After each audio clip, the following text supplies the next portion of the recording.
Honorable Speaker, I present the interim budget for 24-25.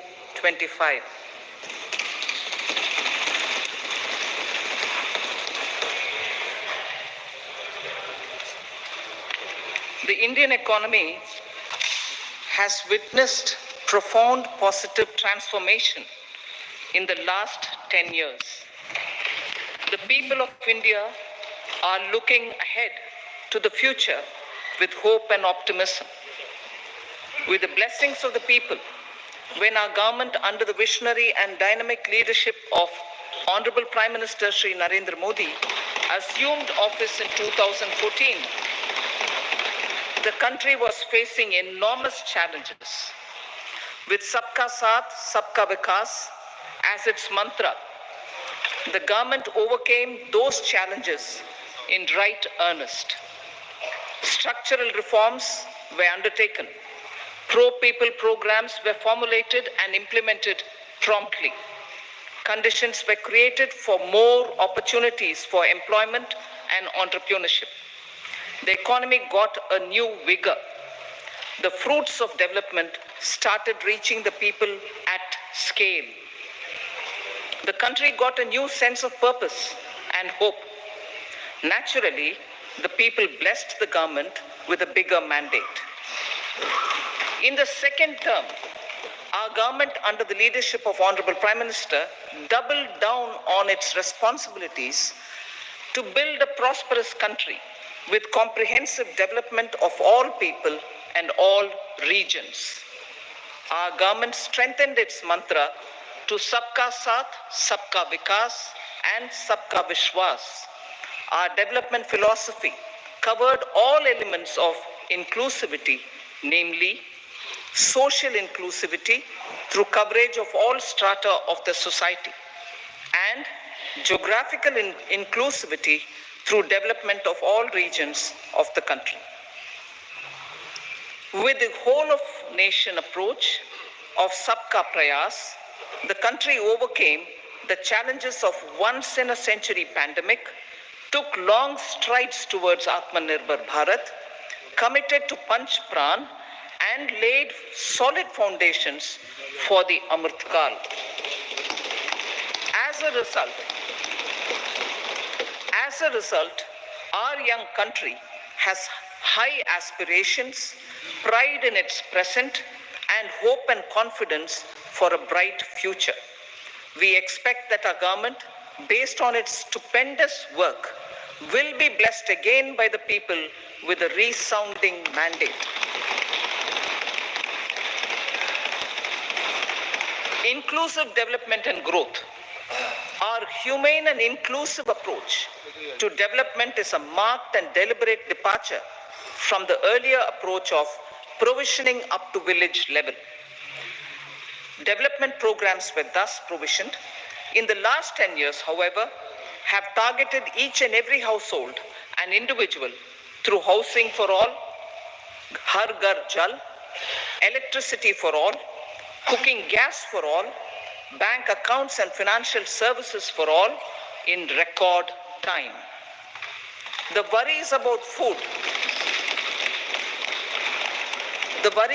food have been eliminated through free ration for 80 crore people. Minimum support prices for the produce of Annadata are periodically increased appropriately.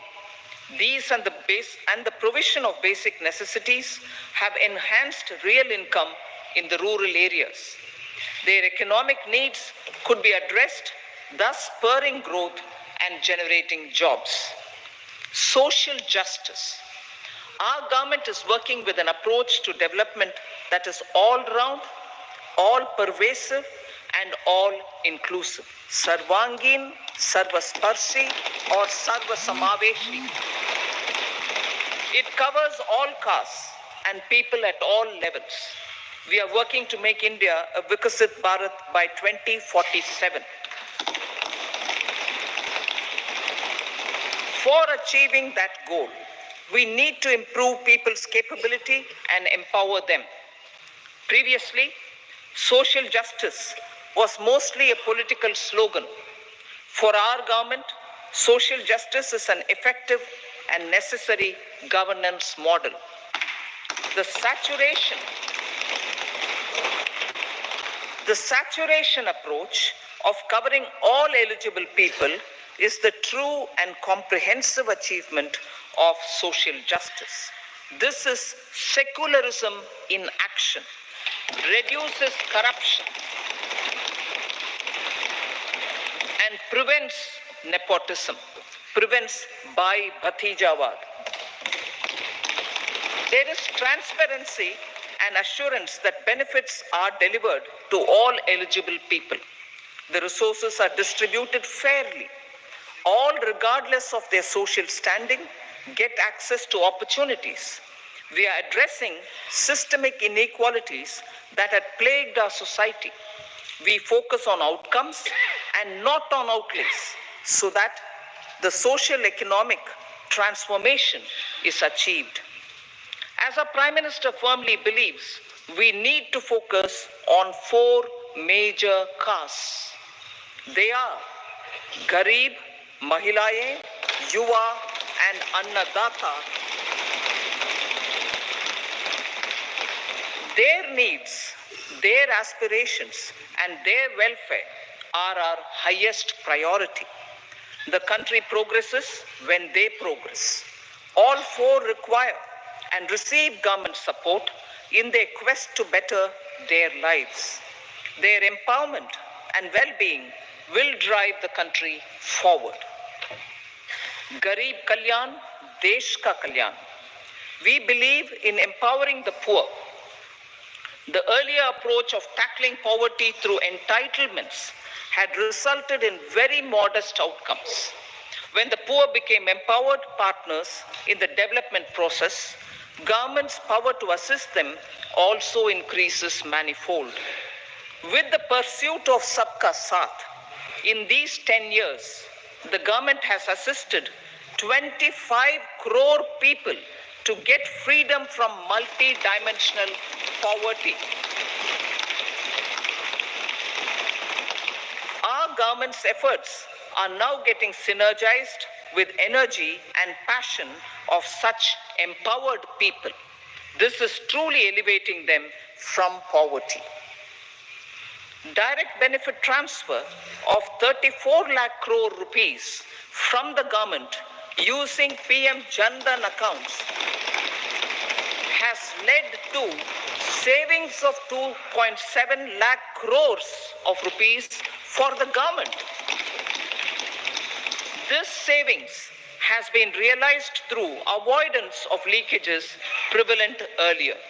The savings have helped in providing more funds for Garib Kalyan.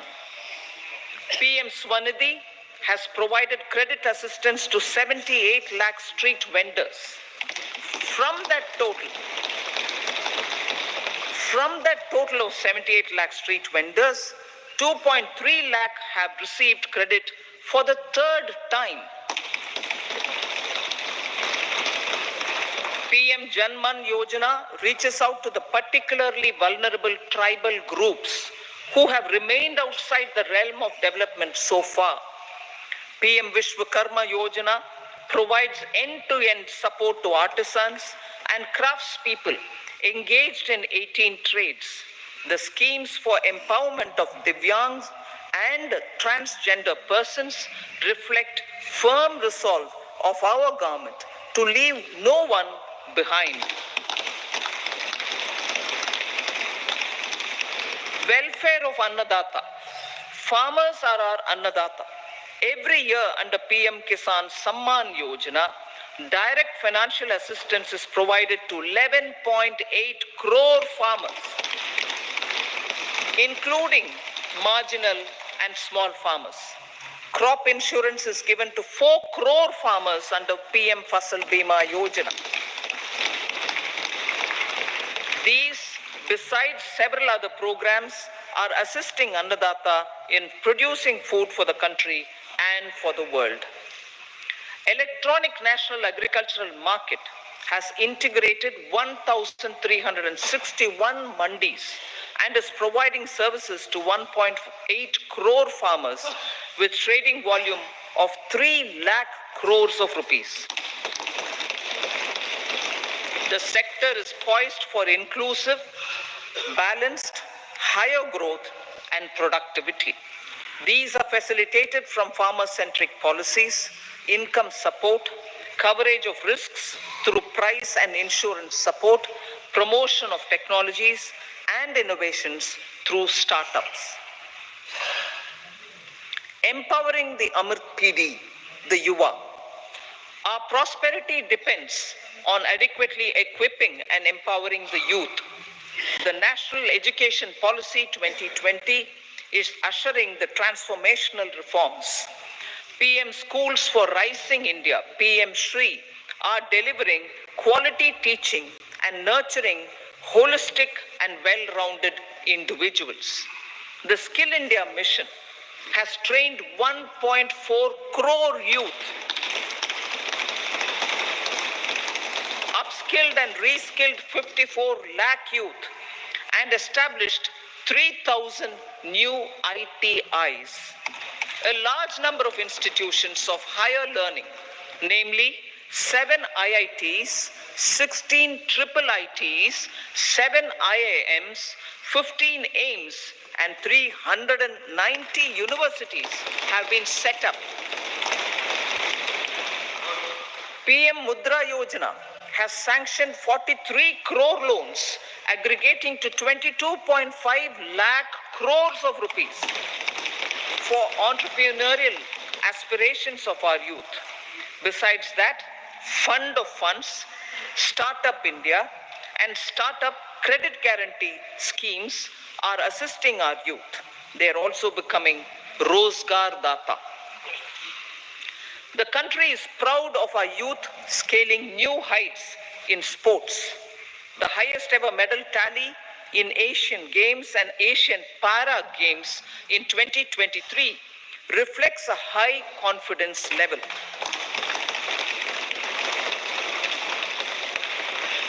Chess prodigy and our #1 ranked player Pragyananda put up a stiff fight against the reigning world champion Magnus Carlsen in 2023. Today, India has over 80 chess grandmasters compared to little over 20 in 2010.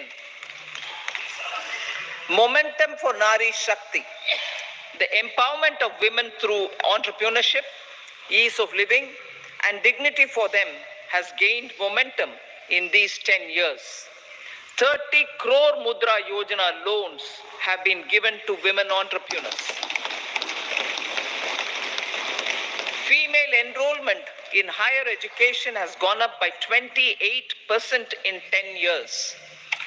In STEM courses, girls and women constitute 43% of enrollment, one of the highest in the world. All these measures are getting reflected in the increasing participation of women in workforce.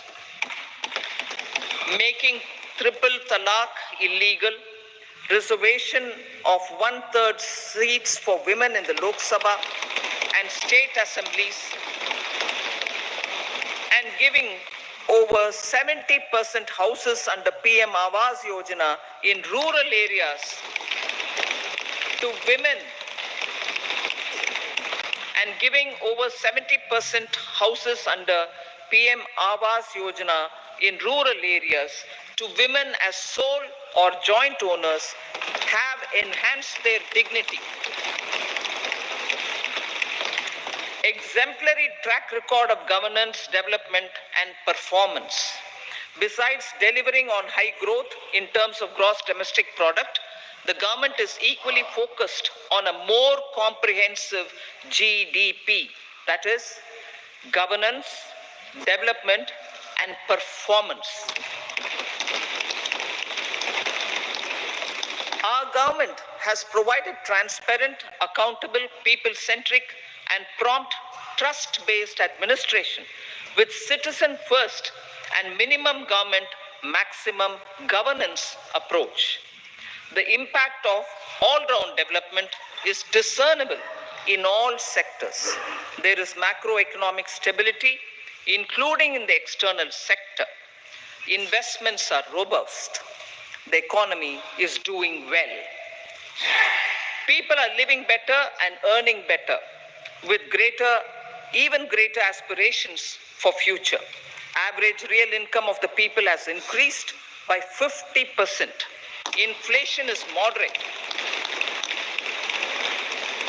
People are getting empowered, equipped, and enabled to pursue their aspirations. There is effective and timely delivery of programs and of large projects. Economic management. The multi-pronged economic management over the past 10 years has complemented people-centric, inclusive development. Following are some of the major elements. 1. All forms of infrastructure, physical, digital, or social, are being built in record time.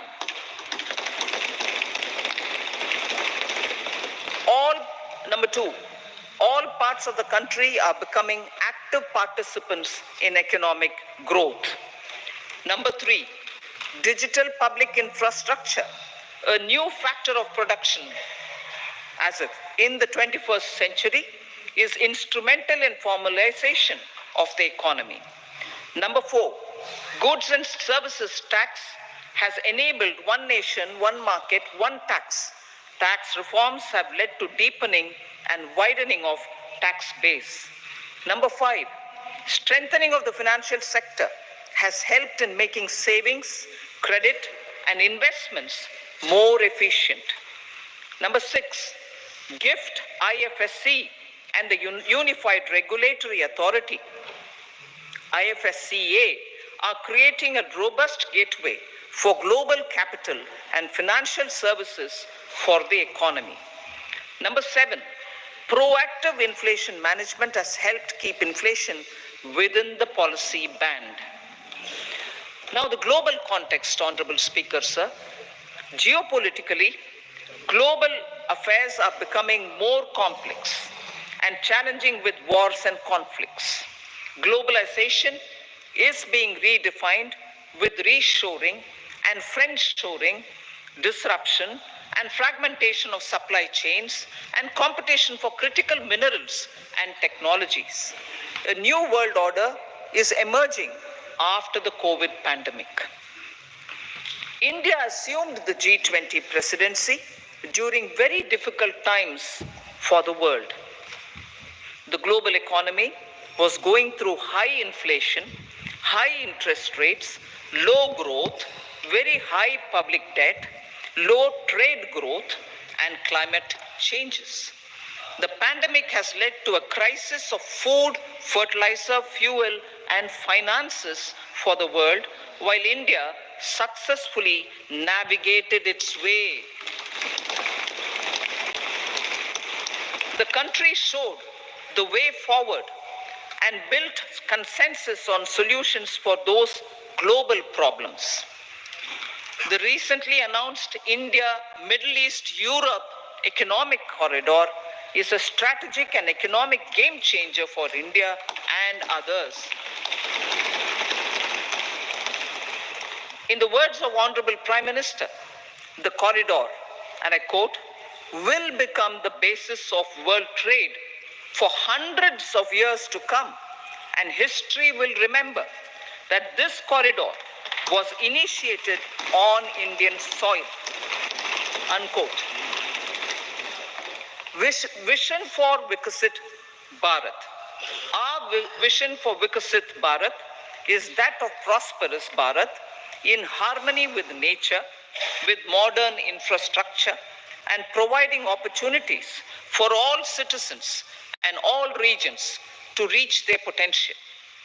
With confidence arising from strong and exemplary track record of performance and progress, earning Sabka Vishwas, the next 5 years will be years of unprecedented development and golden moments to realize the dream of developed India by 2047. The trinity of demography, democracy, and diversity, backed by Sabka Prayas, has the potential to fulfill aspirations of every Indian. As Honorable Prime Minister in his Independence Day address to the nation mentioned, I quote, "There is no dearth of opportunities. As many opportunities as we want. The country is capable of creating more opportunities. Sky is the limit," unquote. Strategy for Amrit Kal. Our government will adopt economic policies that foster and sustain growth, facilitate inclusive and sustainable development, improve productivity, create opportunities for all, help them enhance their capabilities, and contribute to generation of resources to power investments and fulfill aspirations. Guided by the principle, reform, perform, and transform, the government will take up next generation reforms and build consensus with the states and stakeholders for effective implementation. It is an important policy priority for our government to ensure timely and adequate finances, relevant technologies, and appropriate training for the micro, small, and medium enterprises, MSMEs, to grow and also compete globally. Orienting the regulatory environment to facilitate their growth will be an important element of this policy mix. Aligning with the Panchamrit goals, our government will facilitate sustaining high and more resource-efficient economic growth. This will work towards energy security in terms of availability, accessibility, and affordability. For meeting the investment needs, our government will prepare the financial sector in terms of size, capacity, skills, and regulatory framework. Aspirational Districts Program. Our government stands ready to assist the states in faster development of aspirational districts and blocks, including generation of ample economic opportunities. Development of the East. Our government will pay utmost attention to make the eastern region and its people a powerful driver of India's growth. PM Awas Yojana Gramin. Despite the challenges due to COVID, implementation of PM Awas Yojana Gramin continued, and we are close to achieving the target of 3 crore houses. 2 crore more houses will be taken up in the next 5 years to meet the requirement arising from increase in the number of families. Rooftop solarization and Muft Bijli. Through rooftop solarization, 1 crore households will be enabled to obtain up to 300 units free electricity every month. This scheme follows the resolve of Honorable Prime Minister on the historic day of consecration of Sri Ram Mandir in Ayodhya. Following benefits are expected. Savings up to 15 to 18,000 rupees annually for households from free solar electricity and selling the surplus to the distribution companies. Charging of electric vehicles. Entrepreneurship opportunities for a large number of vendors for supply and installation. Employment opportunities for the youth with technical skills in manufacturing, installation, and maintenance. Housing for middle class. Our government will launch a scheme to help deserving sections of the middle class, and I quote from Honorable Prime Minister's words, living in rented houses or slums or chawls and unauthorized colonies, unquote, to buy and build to buy or build their own houses.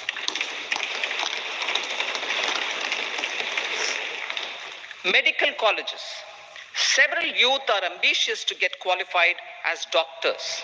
They aim to serve our people through improved healthcare services.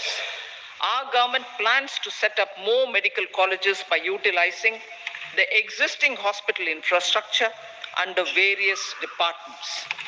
A committee for this purpose will be set up to examine the issues and make relevant recommendations. Cervical cancer vaccination. Our government will encourage vaccination for girls in the age group of 9 to 14 years for prevention of cervical cancer. Maternal and child health care. Various schemes for maternal and child care will be brought under one comprehensive program for synergy in implementation. Upgradation of Anganwadi centers under Saksham Anganwadi and Poshan 2.0 will be expedited for improved nutrition delivery, early childhood care and development.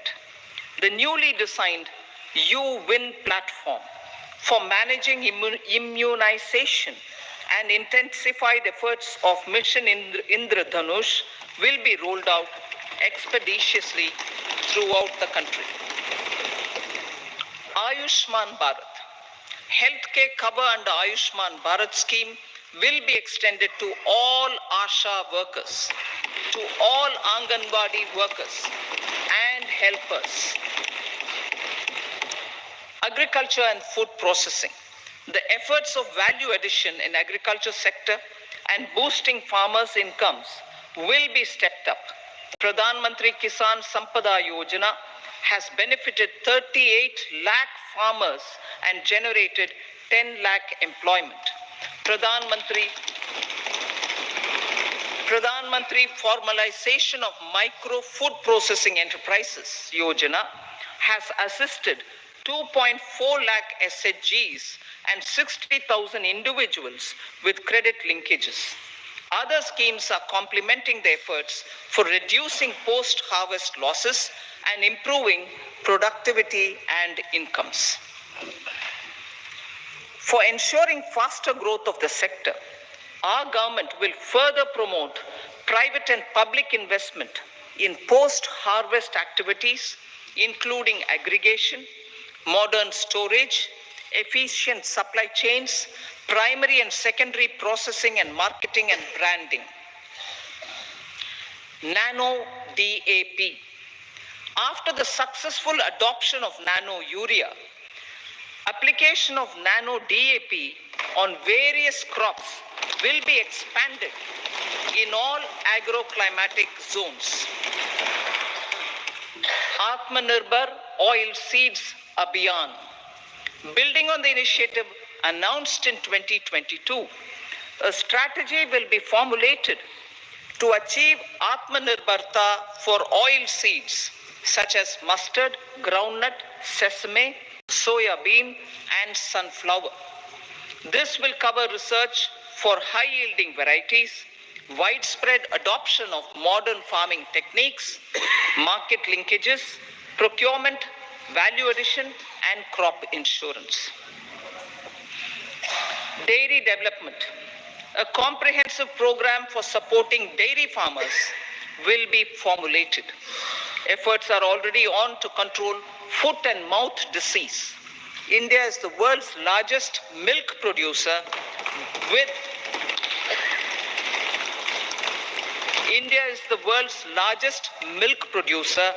but with low productivity of milch animals. The program will be built on the success of existing schemes such as Rashtriya Gokul Mission, National Livestock Mission, and infrastructure development funds for dairy processing and animal husbandry. Matsya Sampada. It was our government which set up a separate department for fisheries, realizing the importance of assisting fishermen. This has resulted in doubling of both inland and aquaculture production. Seafood exports since 2013-14 has also doubled. Implementation of Pradhan Mantri Matsya Sampada Yojana will be stepped up to 1. Enhance aquaculture productivity from existing 3 to 5 tons per hectare. 2. Double exports to 1 lakh crore rupees, and 3. Generate 55 lakh employment opportunities in the near future. 5 integrated aqua parks will also be set up. Lakpati Didi.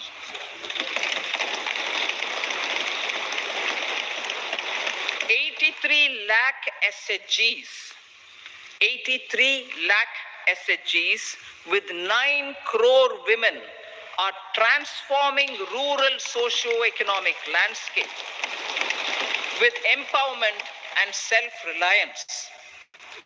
Honorable Speaker said, their success has assisted nearly 1 crore women to become Lakpati Didi already.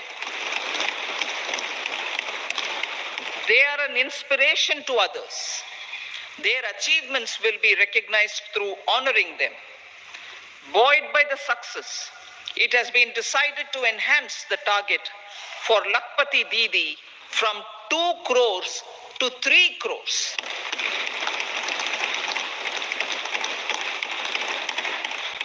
Technological changes, new age technologies and data are changing the lives of people and businesses.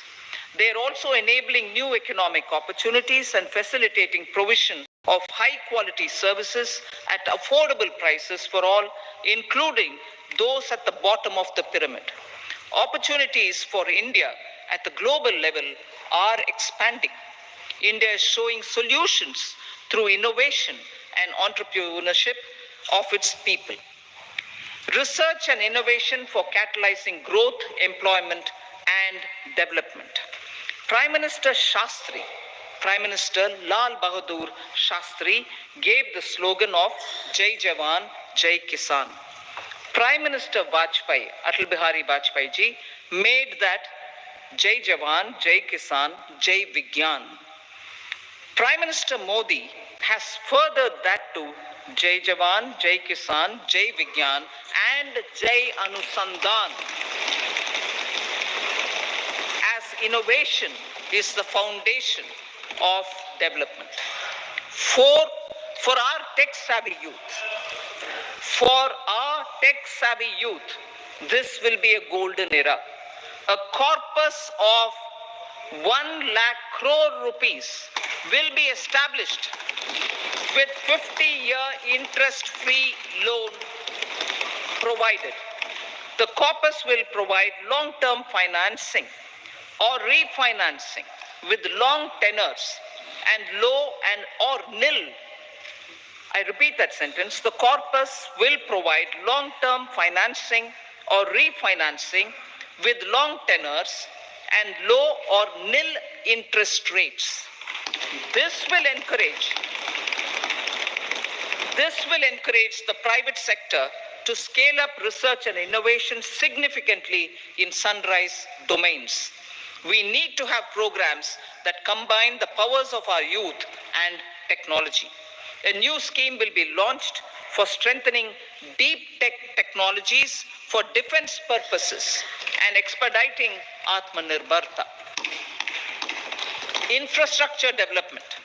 Building on the massive tripling of the capital expenditure outlay in the past 4 years, resulting in huge multiplier impact on economic growth and employment creation, the outlay for the next year is being increased by 11.1% to 11,111 crore rupees.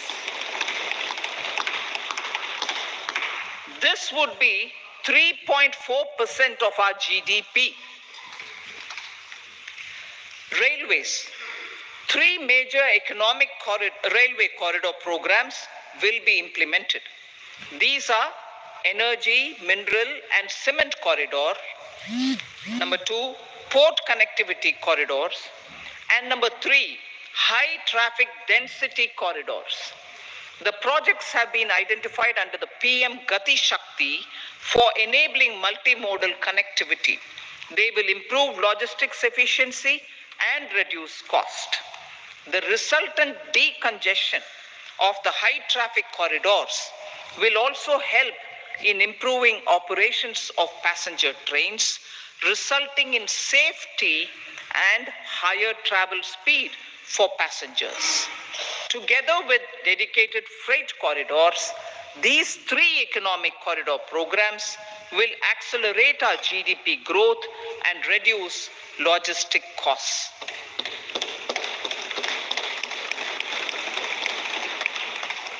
40,000 normal rail bogies will be converted to Vande Bharat standards to enhance safety, convenience, and comfort of passengers. Aviation sector. The aviation sector has been galvanized in the past 10 years. Number of airports have doubled to 149. Rollout of air connectivity to Tier 2 and Tier 3 cities under Udan scheme has been widespread. 517 new routes are carrying 1.3 crore passengers. Indian carriers have proactively placed orders for over 1,000 new aircrafts. Expansion of existing airports and development of new airports will continue expeditiously. Metro and Namo Bharat. We have a fast expanding middle class and rapid urbanization is taking place. Metro rail and Namo Bharat can be the catalyst for the required urban transformation. Expansion of these systems will be supported in large cities, focusing on transit-oriented development. Green energy. Towards meeting our commitment for net zero by 2070, the following measures will be taken. Viability gap funding will be provided for harnessing offshore wind energy, potential for initial capacity of 1 gigawatt.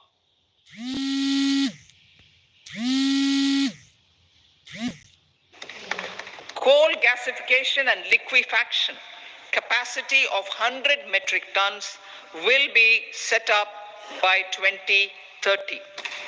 This will also help in reducing imports of natural gas, methanol, and ammonia. Phased mandatory blending of compressed biogas in compressed natural gas for transport and piped natural gas for domestic purposes will be mandated. Financial assistance will be provided for procurement of biomass aggregation machinery to support collection. Electric vehicle ecosystem. Our government will expand this and strengthen the e-vehicle ecosystem by supporting manufacturing and charging infrastructure. Greater adoption of e-buses for public transport networks will be encouraged through payment security mechanism. Biomanufacturing and biofoundry.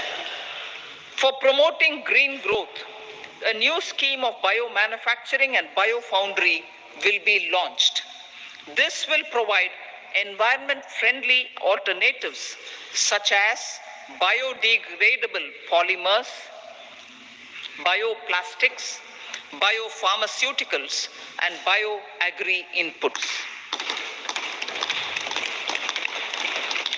This scheme will also help in transforming today's consumptive manufacturing paradigm to the one based on regenerative principles. Blue Economy 2.0.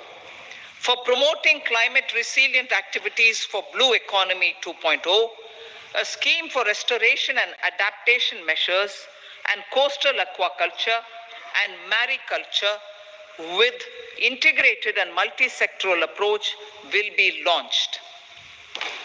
Comprehensive development of tourist centers. The success of organizing G20 meetings in 60 places presented diversity of India to global audience. Our economic strength has made the country an attractive destination for business and conference tourism. Our middle class also now aspires to travel and explore. Tourism, including spiritual tourism, has tremendous opportunities for local entrepreneurship. States will be encouraged to take up comprehensive development of iconic tourist centers, branding and marketing them at global scale. A framework for rating of the centers based on quality of facilities and services will be established. Long-term interest-free loans will be provided to states for financing such development on matching basis. To address the emerging fervor for domestic tourism, Honorable Speaker, sir, projects for port connectivity, tourism infrastructure, and amenities will be taken up on our islands, including Lakshadweep. This will help in generating employment also. Promoting investments. The FDI inflow during 2014 to 23 was $596 billion, marking a golden era. That is twice the inflow during 2005 to 14. For encouraging sustained foreign investment, we are negotiating bilateral investment treaties with our foreign partners in the spirit of First Develop India. FDI is First Develop India. Reforms in the states for Vikasit Bharat. Many growth and development enabling reforms are needed in the states for realizing the vision of Vikasit Bharat. A provision of 75,000 crore rupees as 50-year interest-free loan is proposed this year to support those milestone-linked reforms by the state governments. Societal changes. The government will form a high-powered committee for an extensive consideration of the challenges arising from fast population growth and demographic changes. The committee will be mandated to make recommendations for addressing these challenges comprehensively in relation to the goal of Vikasit Bharat. Amrit Kal as Kartavya Kal. Our government stands committed to strengthening and expanding the economy with high growth and to create conditions for people to realize their aspirations.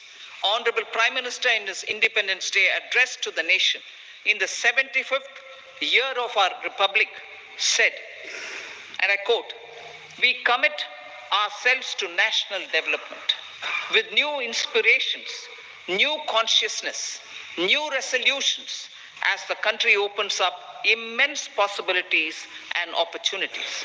It is our Kartavya Kal." Unquote. Every challenge of the pre-2014 era was overcome through our economic management and our governance. These have placed the country on a resolute path of sustained high growth. This has been possible through right policies, true intentions, and appropriate decisions. In the full budget in July, Honorable Speaker, our government will present a detailed roadmap for our pursuit of Vikasit Bharat.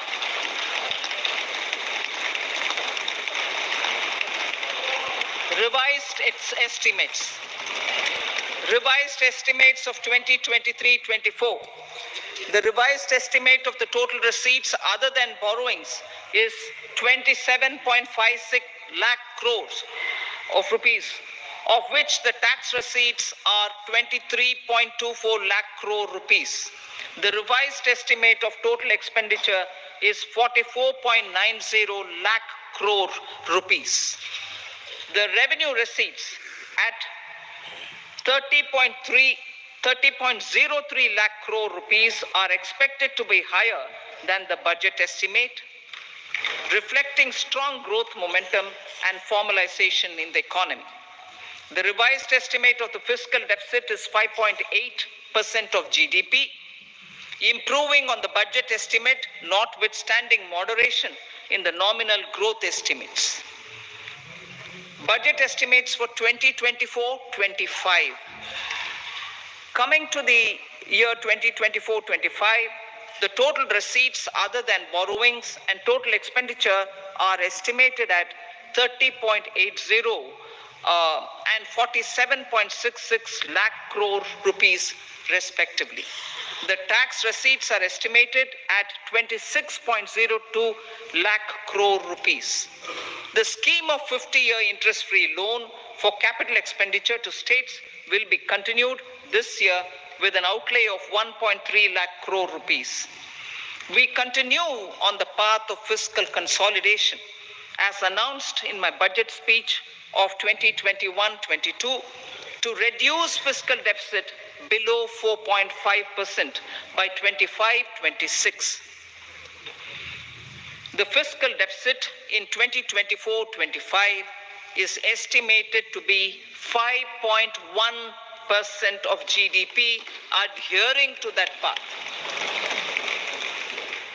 So the gross and net market borrowings through dated securities during 24-25 are estimated at 14.13 lakh crore rupees and 11.75 lakh crore respectively.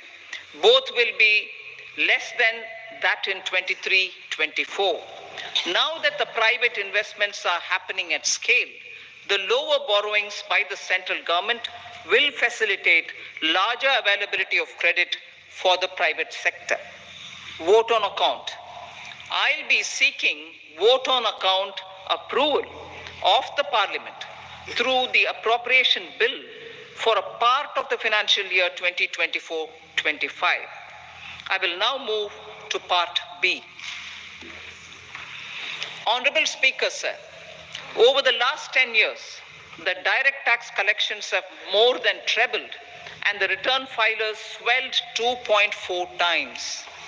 I would like to assure the taxpayers that their contributions have been used wisely for the development of the country and welfare of its people. I appreciate the taxpayers for their continued support.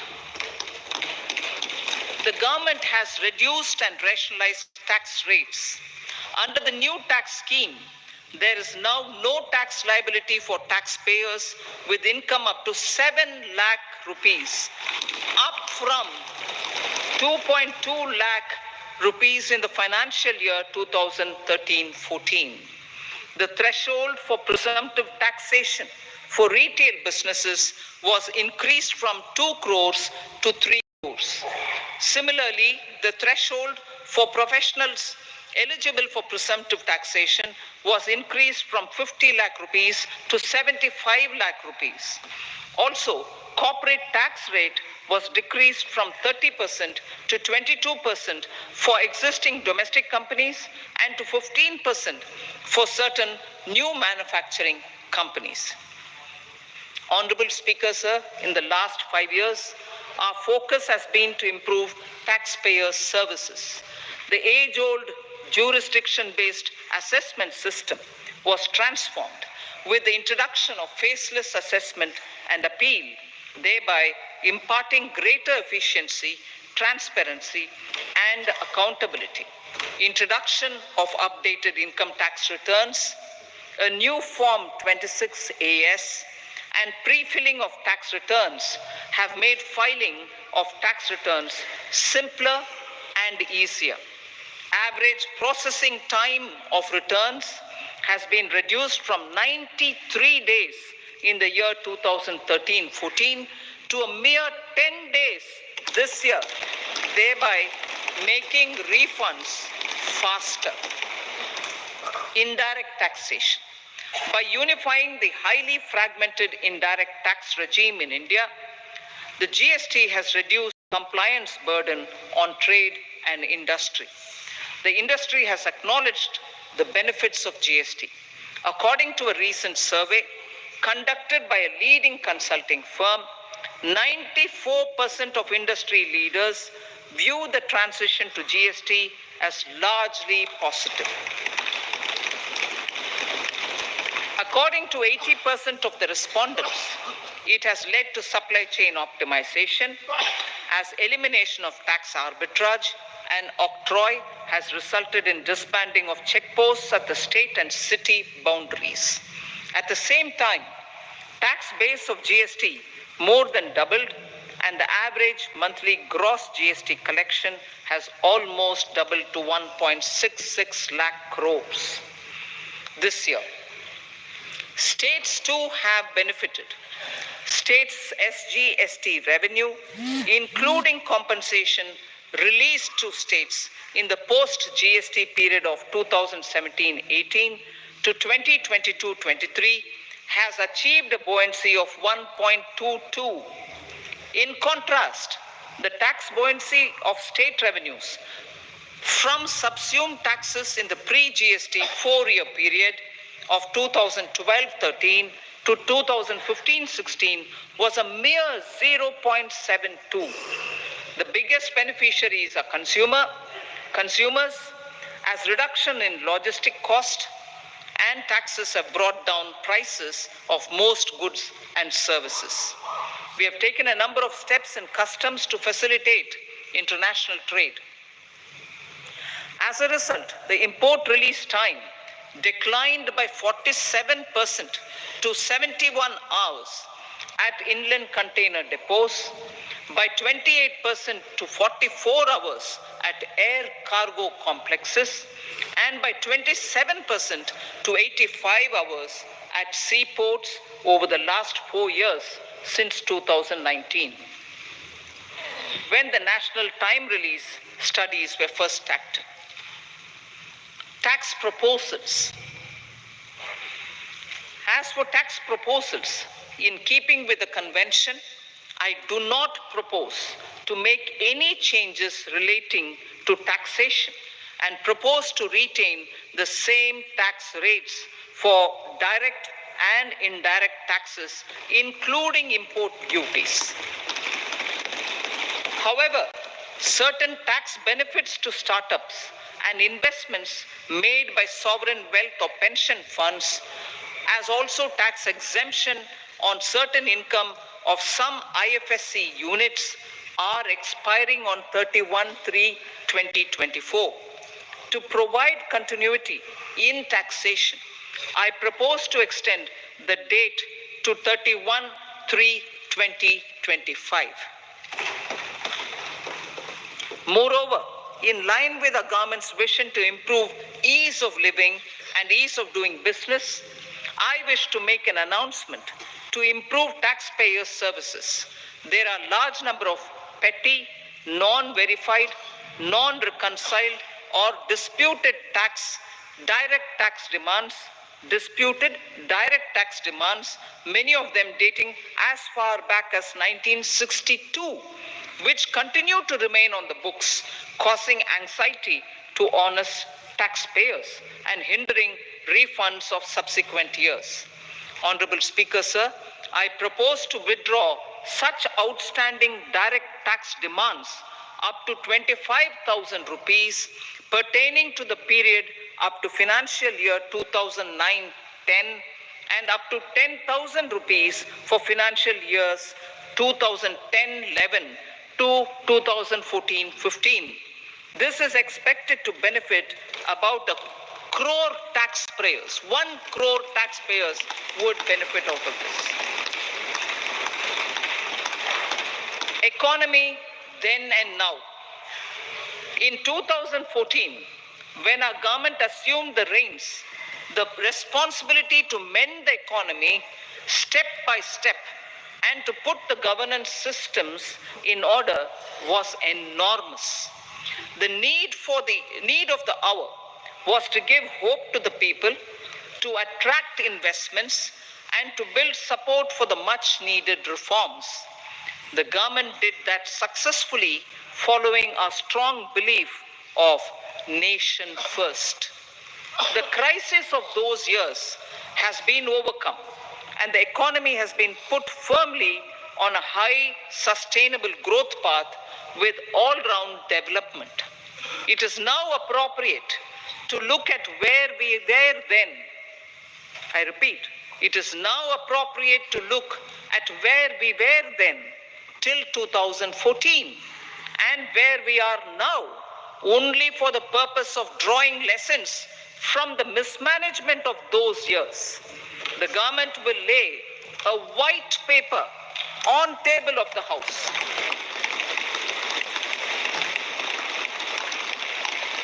The exemplary track record of governance, development, and performance, effective delivery, and Jan Kalyan has given the government trust, confidence, and blessings of the people to realize whatever it takes, the goal of Vikasit Bharat, with good intentions, true dedication, and hard work in the coming years and decades.